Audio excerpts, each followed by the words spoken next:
തെരഞ്ഞെടുപ്പിൻ്റെ മൂന്നാം ഘട്ടത്തിൽ ഇന്ന് പോളിംഗ് നടക്കുകയാണ്. ഇപ്പോൾ മോദിയുടെ ഒരു പ്രസംഗം വന്നിട്ടുണ്ട്.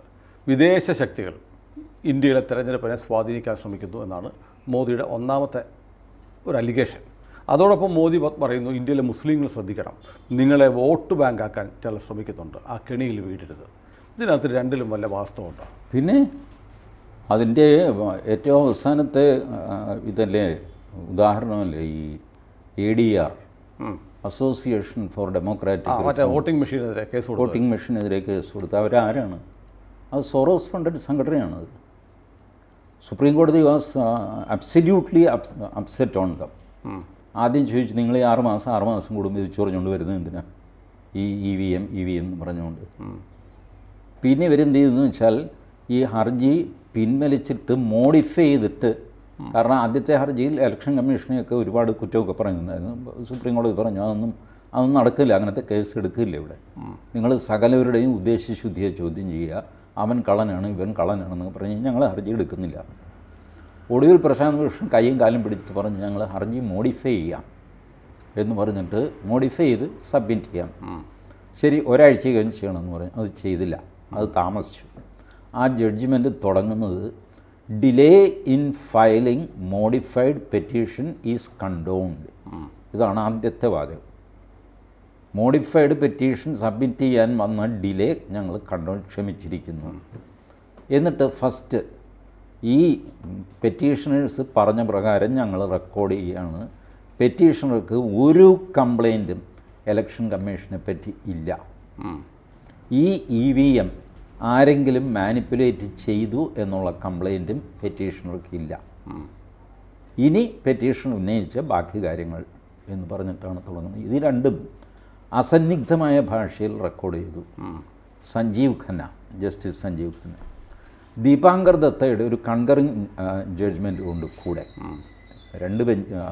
രണ്ട് ജഡ്ജിമാരുള്ള ബെഞ്ചായിരുന്നു. ദീപാങ്കർ ദത്ത നിശ്ചിതമായിട്ട് ഈ പെറ്റീഷണേഴ്സിനെ വിമർശിച്ചു.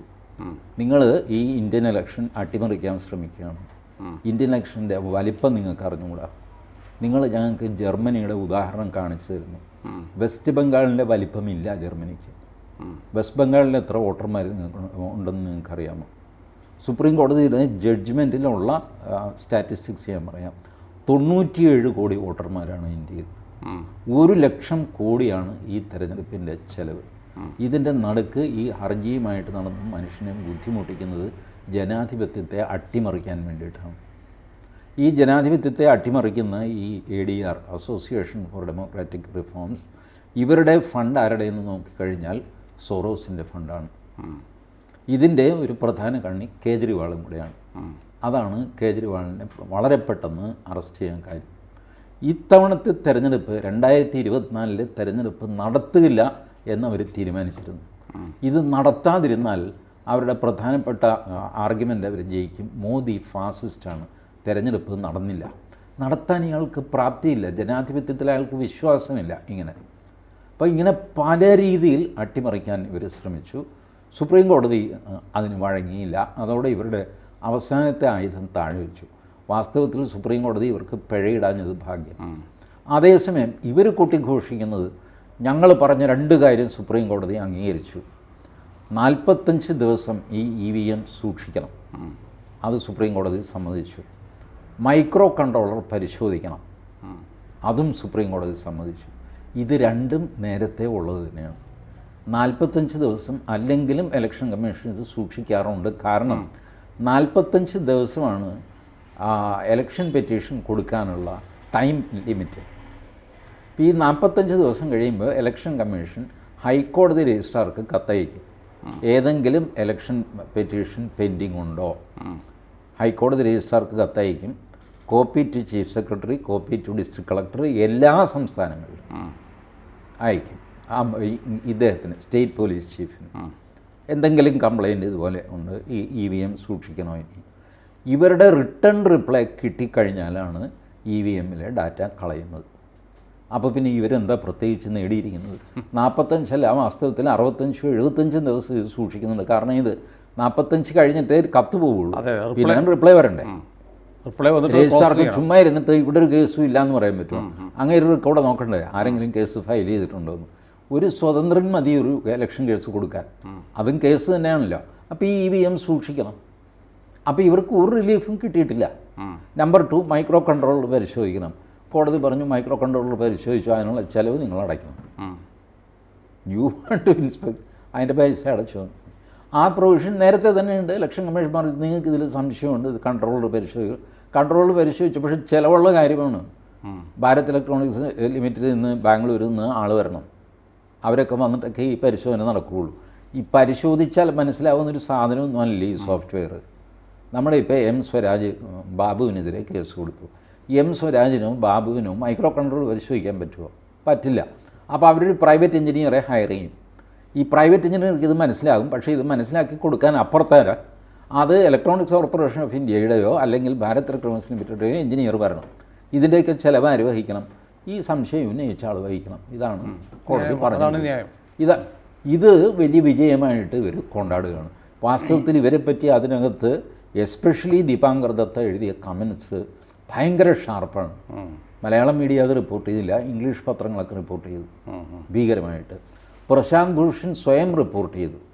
അന്യായമായ കമൻസാണ് ഞങ്ങളെപ്പറ്റി സുപ്രീം കോടതി എഴുതി പറഞ്ഞ് എക്സിൽ അയാൾ എഴുതി. ഭാഗ്യവശാൽ എക്സിൽ മലയാളികൾ കുറവായതുകൊണ്ടും ഈ മലയാളം മീഡിയയിലെ ആൾക്കാർ തലയിൽ മുണ്ടിട്ട് എക്സിൽ ഇങ്ങനെ ആരൊക്കെ എന്തൊക്കെ എഴുതുന്നു നോക്കും, എന്നിട്ട് അവർക്ക് പൊലിപ്പിക്കാനുള്ള വല്ലതും ഉണ്ട് പൊലിപ്പിക്കുക, അല്ലാത്തത് കളയും. ഇതൊക്കെ ഉള്ളതുകൊണ്ട് ഈ വാർത്ത പുറത്തു വരാതിങ്ങനെ നിൽക്കുകയാണ്. അതുകൊണ്ട് വിദേശ ശക്തികൾ ഇൻ കൊല്യൂഷൻ വിത്ത് ഇന്ത്യൻ ശക്തികൾ തെരഞ്ഞെടുപ്പ് അട്ടിമറിക്കാൻ ശ്രമിച്ചു. അത് പരാജയപ്പെട്ടു. പക്ഷേ ഇപ്പോഴും അവർക്ക് അക്രമം കൊണ്ടോ മറ്റേതെങ്കിലും സാധനം കൊണ്ടോ പല ബൂത്തുകളിലൊക്കെ പ്രശ്നം ഉണ്ടാക്കാൻ പറ്റും. അതുകൊണ്ടാണ് കരുതിയിരിക്കണമെന്ന് പ്രധാനമന്ത്രി പറഞ്ഞത്. സെക്കൻഡ് പാർട്ട് മുസ്ലിങ്ങളെ കുറിച്ച് പറഞ്ഞു. പ്രോഗ്രസീവ്ലി പ്രധാനമന്ത്രിയും BJP അത് തെളിയിച്ചുകൊണ്ടിരിക്കുകയാണ്. ഇപ്പോൾ ഉത്തർപ്രദേശിൽ ഒരു മുസ്ലിം സ്ഥാനാർത്ഥി പോലും ഇല്ല. മുസ്ലിങ്ങൾ ആരും ജയിച്ചു, BJPക്ക് മുസ്ലിം MP ഇല്ല. ശരി, ഇല്ല. എന്നിട്ട് എന്ത് സംഭവിച്ചു? മുസ്ലിങ്ങൾക്ക് തിന്നുകളഞ്ഞു അവരെല്ലാവരെയും. അതോ അവർക്ക് റേഷൻ കിട്ടിയില്ലേ? What problem?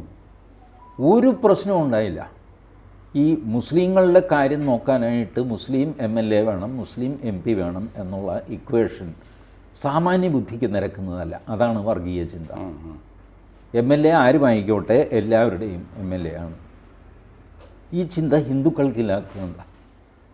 ഈ സുനിലൊന്ന് ആലോചിച്ച് നോക്കും. ദേവസ്വം ബോർഡിലെ 2 പേര് നോമിനേറ്റഡാണ്. മന്ത്രിസഭയിലെ ഹിന്ദു മന്ത്രിമാർ നോമിനേറ്റ് ചെയ്യും.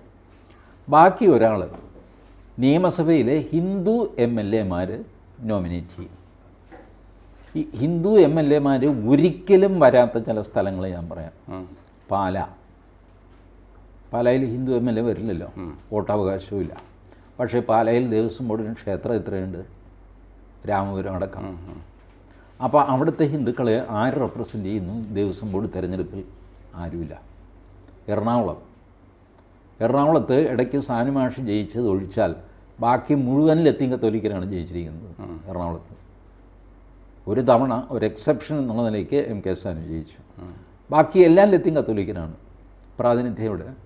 ഇപ്പോൾ എറണാകുളം ശിവക്ഷേത്രം ഭരിക്കുന്നത് ആരാ? കൊച്ചി ദേവസ്വം ബോർഡ്. പഴയന്നൂർ ദേവീക്ഷേത്രം കൊച്ചി ദേവസ്വം ബോർഡ്. തൃപ്പൂണിത്തുറ പൂർണ്ണത്ര ഈശ്വര ക്ഷേത്രം കൊച്ചി ദേവസ്വം ബോർഡ്. ഇത്ര മഹാക്ഷേത്രങ്ങളെല്ലാം ഭരിച്ചുകൊണ്ടിരിക്കുന്ന സ്ഥലത്ത് ഹിന്ദുവിന് റെപ്രസെൻറ്റേഷൻ ഇല്ല. ഹിന്ദുവിനൊരു MLA ഇല്ല. MLA ഉണ്ടെങ്കിൽ ആ MLAയുടെ വോട്ട് ദേവസ്വം ബോർഡിലെ മെമ്പറെ തിരഞ്ഞെടുക്കുന്നത് റിഫ്ലക്റ്റ് ചെയ്ത് ഇൻഡയറക്റ്റ്ലി എങ്കിലും ഇവർക്കൊരു റെപ്രസെൻറ്റേഷൻ ഉണ്ടെന്ന് പറയാം. അതില്ല. പക്ഷേ ഇന്ന് വരെ ഹിന്ദു ബഹളം വെച്ചിട്ടുണ്ടോ? ഇല്ല. അപ്പോൾ മുസ്ലിങ്ങൾക്ക് മാത്രം ഞങ്ങളുടെ ആളുണ്ടെങ്കിലേ ഞങ്ങളുടെ റെപ്രസെൻറ്റേഷൻ ആകുള്ളൂ എന്ന് വിചാരിക്കുന്നത്. പാലായിൽ ഹിന്ദുക്കളെ സംബന്ധിച്ചോളം ശരി, അവിടുത്തെ ക്ഷേത്രത്തിൽ ദേവസ്വം ബോർഡ് അവിടെ നിൽക്കട്ടെ. ഇവിടെ എന്തെങ്കിലും വന്നു കഴിഞ്ഞാൽ KM മാണിയോട് പറഞ്ഞു ഞാൻ KM മാണി ചെയ്തു തരും. പുതുപ്പള്ളിയിലാണെങ്കിൽ ഉമ്മൻചാണ്ടി ചെയ്തു തരും. എറണാകുളത്ത് ആരാന്ന് വെച്ച് കഴിഞ്ഞാൽ ജനാധിപത്യത്തിൻ്റെ സൗന്ദര്യം അതാണ്. ഇപ്പോൾ ആ ഒരു ട്രസ്റ്റ് മുസ്ലിങ്ങൾക്ക് ഇല്ല എന്ന് മുസ്ലിം നേതാക്കളും ഈ പറഞ്ഞ ഇന്ത്യ മുന്നണിയൊക്കെ പറഞ്ഞവരെ ധരിപ്പിക്കുന്നു. അതിൽ നിങ്ങൾ പെടേണ്ട കാര്യമില്ല. നിങ്ങളുടെ ആളില്ലാഞ്ഞിട്ടും മുസ്ലിങ്ങളില്ലാഞ്ഞിട്ടും മുസ്ലിങ്ങൾക്ക് കംപ്ലീറ്റ് ചെയ്യേണ്ട കാര്യങ്ങൾ ഞാൻ ചെയ്തില്ലേ? അല്ല, മോദി ഇന്നലത്തെ പ്രസംഗത്തിൽ ഒന്നുകൂടെ പറയുന്നുണ്ട്, നിങ്ങളെന്തിനാണ് BJPയിൽ നിന്ന് അകന്ന് നിൽക്കുന്നത്? നിങ്ങൾ വന്ന് BJP ഓഫീസുകൾ കയ്യേറൂ എന്നാണ് മോദി പറഞ്ഞത്. അതൊരു ആലങ്കാരികമായിട്ട് പറഞ്ഞതായിരിക്കും. അത് ശരിയുമാണെന്ന് ഞാൻ പറയുന്നുണ്ട്. വടക്കുകിഴക്കൻ സംസ്ഥാനങ്ങളിൽ നാഗാലാൻഡിലൊക്കെ 99% ക്രിസ്ത്യാനി, 99%. Take the case of Goa, 33% മറ്റുമാണ് ക്രിസ്ത്യൻസ്. ഗോവയിൽ ഈ BJP മിനിസ്ട്രി എടുത്ത് നോക്കുക, ആകെ 13 പേരേ ഉള്ളൂ. അതിൽ 8 പേരോ 9 പേരോ മറ്റോ ക്രിസ്ത്യാനികളാണ്.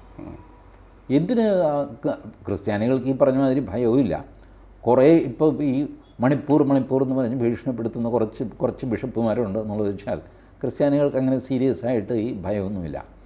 മുസ്ലിങ്ങൾക്ക് അനാവശ്യമായ ഒരു ഭയം അവരിൽ ജനിപ്പിക്കുന്നത് ഈ കക്ഷികളാണ്, ഈ CPM-ഉം കോൺഗ്രസും കൂടെയാണ്. എന്നിട്ട് അതേ ആൾക്കാർ ഇപ്പോൾ വടകരയിൽ ഈ കാർഡ് കളിക്കുകയും ചെയ്യുന്നു. വടകരയിൽ ഇപ്പം നടക്കുന്നത് എന്താ? തീയനും മാപ്പിളയും തമ്മിലുള്ള വഴക്കല്ലേ? ഇതല്ലേ? അങ്ങനെ പറയാമോ? ആണ്. സംശയം എന്താ? ഹിസ്റ്റോറിക്കലി അങ്ങനെയാണ്. ഇന്നും ഇന്നലെയും തുടങ്ങിയതൊന്നുമല്ല. തീയർ ഗതിയില്ലാതെ തെങ്ങ് കയറുന്ന ടീമാണ് തീയർ. മുസ്ലിങ്ങൾ അവിടുത്തെ പ്രമാണിമാരും ഭൂപ്രഭുക്കന്മാരുമാണ്. ഇത് ഒരുത്തനും അംഗീകരിക്കില്ലല്ലോ. മുസ്ലിങ്ങൾ പാവങ്ങളാണ്, പിച്ചച്ചട്ടിയായിട്ട് നടക്കുക, അങ്ങനെയൊന്നുമല്ല. ഇവനും വലിയ പണക്കാരാണ്. തീയന്മാർക്കൊന്നും ഈ സംഭവം പണ്ട് മുതലേ ഉണ്ട്. അവിടെ അടി കലശൽ ബഹളമൊക്കെ നടന്നിട്ടുണ്ട്. മറ്റേ CH കണാരൻ്റെ കാലം മുതൽ. അവിടെ ഹിന്ദു കൺസോളിഡേഷൻ്റെ ബെനിഫിഷ്യറി CPM-ആണ്. BJP ഇങ്ങനെ വായും പൊളിച്ച് ഇപ്പം ദിവസം എത്രയായി അവിടെ ഈ പ്രശ്നം നടക്കുന്നു. റഹ്മാൻ അവിടെ പോകുന്നു, വലിയ വെല്ലുവിളിച്ച് പ്രസംഗം നടത്തുന്നു. ഷാഫി പറമ്പലിനെ വിഷമെന്ന് വിളിക്കുന്നു. ഷാഫി പറമ്പലിനെ ഈ പറഞ്ഞ വടകരയിൽ പ്രഫുൽ കൃഷ്ണ BJP സ്ഥാനാർത്ഥി, അയാളാണ് ഷാഫി പറമ്പലിനെ വർഗീയ വിഷം എന്ന് വിളിച്ചാൽ എന്ത് സംഭവിച്ചതിനെ ആകാശിടിഞ്ഞ് വീഴും. പക്ഷേ അത് വിളിക്കാനുള്ള തൻ്റെ ഇടം പ്രഫുൽ കൃഷ്ണയ്ക്കും ഇല്ല. ഈ BJP is totally out of picture in Vadakara. ഇപ്പോൾ പോളിൻ്റെ നടുക്ക് വെച്ചാണെങ്കിൽ നിങ്ങൾക്ക് വോട്ട് നഷ്ടപ്പെടും, നമ്മൾ വെറുതെ തീക്ഷ്ണമായ ഒരു ക്യാമ്പയിൻ വേണ്ടെന്നൊക്കെ വിചാരിച്ച് ഞങ്ങൾ മാന്യന്മാരാണെന്ന് പറഞ്ഞ് മിണ്ടാതിരുന്നു. ഈ തെരഞ്ഞെടുപ്പിന് ശേഷം അവിടെ നടക്കുന്ന ഈ വർഗീയ ധ്രുവീകരണത്തിൽ BJPയുടെ സ്ഥാനം എവിടെ? ഹിന്ദു കൺസോളിഡേഷൻ അവിടെ നടക്കുന്നു. ആ കൺസോളിഡേഷൻ്റെ ഗുണം CPM-ന് പോകുന്നു. ഹിന്ദു കൺസോളിഡേഷൻ നടക്കുന്നതിൻ്റെ നേതൃത്വം കൊടുക്കുന്നത് റഹീമാണ്. കാരണം ഹിന്ദു കൺസോളിഡേഷൻ എന്ന് വരാൻ പാടില്ല. കൂടി വന്നു കഴിഞ്ഞാൽ അതൊരു CPM ലീഗ് സംഘർഷം എന്നായിരിക്കും കേരളത്തിലെ മാധ്യമങ്ങൾ റിപ്പോർട്ട് ചെയ്യാൻ പോകുന്നത്. അവിടെ ഒരു വർഗീയ ലഹള നടന്നു കഴിഞ്ഞാൽ CPM ലീഗ് സംഘർഷം, അല്ലാതെ തീയ മാപ്പിള സംഘർഷം എന്ന് പറയില്ല. പറഞ്ഞാൽ പോയി, അവിടെ തീർന്നു. ദ ബെനിഫിറ്റ് ഗോസ് ടു BJPക്ക് ഇത് നന്നായിട്ട് അറിയാമാണോ അറിഞ്ഞുവിടാനായിട്ടാണോ എനിക്ക് അറിഞ്ഞുകൂടാ. So hopeless A party in Kerala that they just don't know what is happening around them. They are absolutely blissfully unaware ആയിട്ട് ഇങ്ങനെ ഒന്നും അറിയാതെ സുഖമായിട്ട് പുതച്ചുറങ്ങാമല്ലോ, ആ അവസ്ഥയായിരിക്കുന്നു. അതിൻ്റെ എക്സാമ്പിളാണ് വടകര. ഇതുപോലത്തെ ഭോഷ്ക്ക് പ്രധാനമന്ത്രിക്ക് വളരെ നന്നായിട്ട് മനസ്സിലാകും. അതുകൊണ്ട് he is directly addressing Muslims.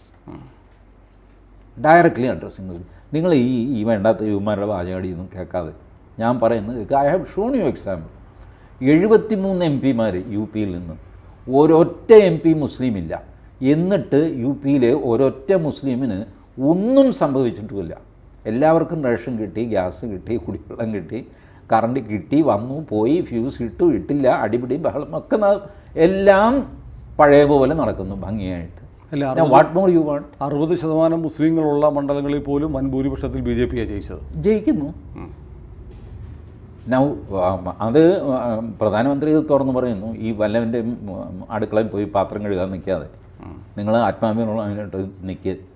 നിങ്ങളുടെ MLA ഏത് മതത്തിൽപ്പെട്ടവനായി നിങ്ങൾക്ക് എന്താ? BJP-യുടെ വരാൻ പറഞ്ഞിരിക്കുക. You come and capture my office. North Indian മുസ്ലിങ്ങൾ BJP-യുടെ ഒപ്പം വരുമോ? ഓൾറെഡി വന്നു കഴിഞ്ഞല്ലോ, സബ്സ്റ്റാൻഷ്യൽ പോർഷൻ വന്നു കഴിഞ്ഞു. അതെയോ? പിന്നെ പ്രത്യേകിച്ച് സ്ത്രീകൾ. ഈ മോദിയുടെ സ്കീമെല്ലാം നോക്കുന്നു. ഞാൻ ഇതിനു മുമ്പ് പറഞ്ഞിട്ടില്ല, I think I M repeating. Swachh Bharat സ്ത്രീകളെ സഹായിക്കാൻ വേണ്ടിയിട്ടാണ്. ഈ ടോയ്ലറ്റ് പണിയുന്നത് സ്ത്രീകളെ സഹായിക്കാൻ വേണ്ടിയിട്ടാണ്.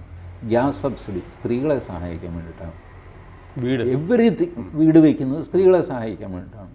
നമ്മുടെയൊക്കെ വീട് വെച്ച് നമ്മുടെ ഭാര്യമാരല്ലേ, നമ്മളതിൻ്റെ മുമ്പ് കയറി നിന്നു. ഉറപ്പായിട്ടും. ബാക്കി അധ്വാനം മുഴുവൻ അവരുടെയാണ്. ആ ഫോം വരെ ഫില്ല് ചെയ്ത് ഇതിലൊന്ന് ഒപ്പിട്ടിട്ട് പൊക്കും, അതും കൊണ്ട് ബാങ്കിൽ പോവുക, ഇതെല്ലാം ചെയ്തത് അവരാണ്. ഈ ആശാരിയുടെ പിന്നാലെ, കലാശാരിയുടെ പിന്നാലെ ഒക്കെ നടന്നത് അവരാണ്. അയാളെ ഫോൺ ചെയ്യുക, സമയത്ത് എത്തുക, പെയിൻറ്റ് ചെയ്ത് ശരി കംപ്ലീറ്റ്. കാരണം അവരുടെ ഒരു സ്വപ്നമാണ് സ്വന്തം വീട്. നമ്മൾ നാട് നന്നാക്കാൻ അവസാനം നാട് നന്നാകുന്നില്ല, നമ്മൾ നന്നാകുന്നില്ല, കയ്യിലെ കാശും പോയി കണ്ടവൻ്റെ തെറിയും കേട്ട് നമ്മൾ നടക്കുന്നുണ്ട്. ബട്ട് ഈ വീട് നിലനിർത്തുന്ന സ്ത്രീകളാണ്. So every scheme is targeted to women. അപ്പോൾ ഈ ട്രിപ്പിൾ തലാക്ക് എടുത്തു കളഞ്ഞു. അതിനങ്ങേരെ കുറ്റം പറയുന്ന ആൾക്ക് സുപ്രീം കോടതിയുടെ വിധി ദൈവം സഹായിച്ച് ഒറ്റ ഒരുത്തം വായിച്ചു നോക്കില്ല. വായിച്ചു നോക്കിയാൽ തന്നെ പുറത്ത് പറയില്ല. സുപ്രീം കോടതിയാണ് പറയുന്നത് ക്രിമിനലൈസ് ദിസ് ആക്ട്. ട്രിപ്പിൾ തലാക്ക് എന്നുള്ള സിസ്റ്റം നിരോധിച്ചിട്ട് ട്രിപ്പിൾ തലാക്ക് നടത്തുന്നത് ക്രിമിനലൈസ് ചെയ്യണം. അങ്ങനെ IPC മോഡിഫൈ ചെയ്തിട്ട് ട്രിപ്പിൾ തലാക്ക് നടത്തുന്നത് കുറ്റകരമാക്കി. അത് കുറ്റകരമാക്കി എന്ന് പറഞ്ഞാൽ കേരളത്തിലെ മുസ്ലിം ലീഗിൻ്റെ നേതാക്കന്മാരെല്ലാം പ്രസംഗിക്കുന്നത് ഞാൻ കേട്ടിട്ടുണ്ട്. ട്രിപ്പിൾ തലാക്ക് നിങ്ങൾ നിരോധിച്ചു, കാര്യം ശരി, പക്ഷേ ട്രിപ്പിൾ തലാക്ക് പറഞ്ഞുപോയി എന്നുള്ളതിൻ്റെ പേരിൽ ക്രിമിനൽ കേസ് വരുന്നത് എങ്ങനെയെന്നുള്ളത് സുപ്രീം കോടതി ചോദിക്കണമായിരുന്നു. സുപ്രീം കോടതി യു ക്രിമിനലൈസ് ദാറ്റ് എന്ന് പറഞ്ഞു കഴിഞ്ഞാൽ you have to modify the criminal law. അങ്ങനെയാണ് ഇത് ചെയ്തത്. ആ കാര്യത്തിലും മുസ്ലിം സ്ത്രീകൾ ഉള്ളുകൊണ്ട് മോദിയെ അപ്രീഷിയേറ്റ് ചെയ്യുന്നു. കേരളത്തിൽ ഈ പേടിപ്പിക്കൽ വളരെ വലുതാണ്. ആ പേടിപ്പിക്കലിൽ കഥയില്ല എന്നുള്ള ഡിഫൻസ് വളരെ വളരെ വീക്കാണ്. അതുകൊണ്ടാണ് ഞാൻ പറഞ്ഞത് CAA വിഷയം വന്നപ്പോൾ there was only one man, Arif Muhammad Khan. The whole Sangh Parivar was 6 months behind. Not only BJP, everybody was 6 months behind. 6 മാസത്തിന് ശേഷം I was part of that campaign and I am making a self-criticism that we were behind. അതൊക്കെ അക്ഷന്തവ്യമായ വീഴ്ചയാണ്. അതിൽ നിന്ന് ഒരുപാട് തെറ്റിദ്ധാരണകളുണ്ടാവുകയും ഈ മുസ്ലിങ്ങളെ ഒന്നടങ്കം കപ്പലേറ്റി വിടാൻ പോകുന്നത്. ഇന്നും കഴിഞ്ഞ തെരഞ്ഞെടുപ്പിൽ ആലപ്പുഴയിൽ ഏറ്റവും അധികം ആരിഫ് ഉപയോഗിച്ച ആയുധം CAA ആണ്. KC വേണുഗോപാൽ പോലും അത്രയും ഉപയോഗിച്ചില്ല. ആരിഫ് ഇത് തന്നെ ആ വെള്ളക്കിണർ ഭാഗത്തൊക്കെ ഡെയിലി 3-4 പ്രസംഗങ്ങളാണ് CAA-ക്കെതിരെ. മുസ്ലിങ്ങൾ കരുതിയിരിക്കുക, ഏത് നിമിഷവും നിങ്ങളെ കപ്പൽ കയറ്റി വിടും. ഞാൻ ഒരു ദിവസം കപ്പൽ കയറ്റി വിടുമെന്ന് പറയാൻ അടുത്ത ദിവസം ഒരു ഡിഗ്രി കൂട്ടിയിട്ട് നിങ്ങളെ കടലിലേക്ക് എറിയുമെന്ന് അങ്ങനെ പറഞ്ഞില്ല. കാരണം അത് പിന്നെ കലാപാഹ്വാനം എന്നൊക്കെ പറഞ്ഞ് വല്ല കേസ് വന്നെങ്കിലോ എന്ന് വിചാരിച്ചായിരിക്കും. ഇങ്ങനെ ഈ മുസ്ലിങ്ങളെ അനാവശ്യമായിട്ട് അകറ്റി നിർത്തിയിരിക്കുകയാണ്. പ്രധാനമന്ത്രിയെ സംബന്ധിച്ചിടത്തോളം ആത്മവിശ്വാസമുണ്ട്, പേടിയില്ല മുസ്ലിങ്ങളെ. അല്ല, ഫസ്റ്റ് ടൈമാണ് മോദി ഇങ്ങനെ മുസ്ലിങ്ങൾ പാർട്ടിയിലേക്ക് വരൂ എന്ന് പറയുന്നത്. ഒരുപക്ഷെ അതൊരു പുതിയ മാറ്റം ആയിരിക്കും. ചില കാര്യങ്ങൾ ആദ്യം പറയണ്ടേ, എപ്പോഴെങ്കിലും പറയുമ്പോൾ അത് ഫസ്റ്റ് ടൈം ആയിരിക്കും. ഇപ്പോൾ ഫസ്റ്റ് ടൈം. ഇതിനു മുമ്പ് തന്നെ ഈ മെസ്സേജൊക്കെ പല രീതിയിൽ പോയിട്ടുണ്ട്, പലരും പറഞ്ഞിട്ടൊക്കെയുണ്ട്. ഏതായാലും ഇന്ത്യ ഇന്ന് 3ാം ഘട്ട പോളിംഗിലേക്ക് പോവുകയാണ്. BJPക്ക് മഹാഭൂരിപക്ഷം സീറ്റുകൾ കിട്ടിയ മണ്ഡലങ്ങളിലാണ് പോളിംഗ് നടക്കുന്നത്. നോക്കാം.